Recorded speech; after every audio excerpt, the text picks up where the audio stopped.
घटस्फोटासाठी लग्न केलं होतं का? का? लग्नाचा निर्णय योग्य होता का घटस्फोटाचा?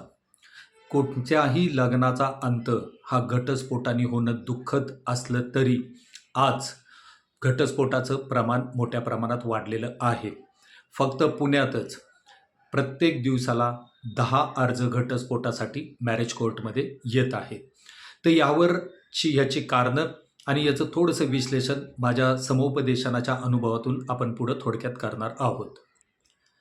कायद्यानुसार कागदावर स्वाक्षरी करून सुरू झालेलं नवरा बायकोचं नातं हे कागदावरतीच राहिल्यामुळं का आज घटस्फोटाचे प्रमाण वाढले आहेत? हो, घटस्फोटातल्या अनेक कारणांपैकी हे एक मेजर इम्पॉर्टंट कारण असू शकतं, हे आपण नाकारू शकत नाही.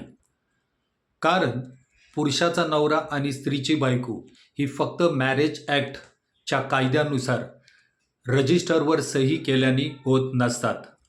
तर पुरुषाचा नवरा आणि स्त्रीची बायको होण्यासाठी काही महत्त्वाच्या बाबी सायकोलॉजिकल लेवलवर असतात. त्यातली एक महत्त्वाची आहे संस्कार, दुसरी आहे लव्ह, अंडरस्टँडिंग, बार्गेनिंग पॉवर आणि कॉम्प्रोमाइज स्किल.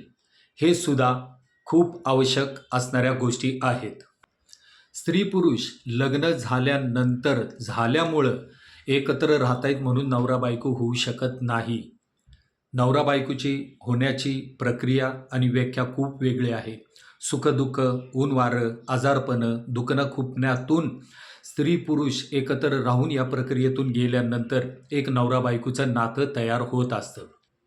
पण हो, ही गोष्ट सत्य आहे की एका रात्रीमध्ये तुम्ही पुरुष असाल तर जावई, दाजी किंवा मेव्हणे होऊ शकता. एका रात्रीमध्ये महिला असाल तर तुम्ही सून होऊ शकता, नणंद होऊ शकता, भावजे होऊ शकता. पण एका रात्रीमध्ये तुम्ही नवरा बायको होऊ शकत नाही. मग आज कोर्टामध्ये रोज येणारे जे डिवॉर्सच्या अर्ज आहेत ते लग्नाखाली एकत्र राहणारे स्त्री पुरुष आहेत का खरोखरच लग्नानंतर जीवनामध्ये नवरा बायको म्हणून वावरणारी लोक आहेत, हा प्रश्न आहेच. माझं नक्कीच डिवॉर्समधल्या त्या लोकांना ह्या व्हिडिओच्या माध्यमातून सांगणं आहे की डिवॉर्स वाईट नाही. डिवॉर्स हा त्यांच्यासाठी उत्तम आहे, घटस्फोट त्यांच्यासाठी उत्तम आहे की ज्या स्त्रीमधली बायको कधीच बाहेर येऊ शकत नाही आणि जो पुरुष कधीच नवरा होऊ शकत नाही, त्यांच्यासाठी डिवॉर्स हा एक उत्तम पर्याय आहे.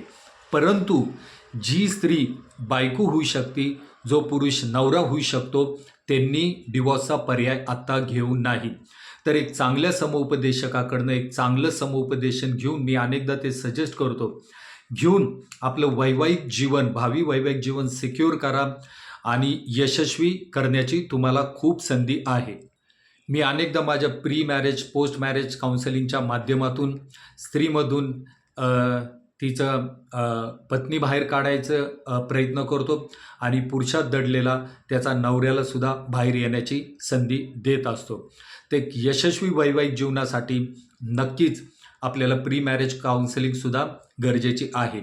पुढच्या व्हिडिओमध्ये मी ह्या संबंधित माझे काही अनुभव आहे ते तुमच्याशी शेअर करणार आहे.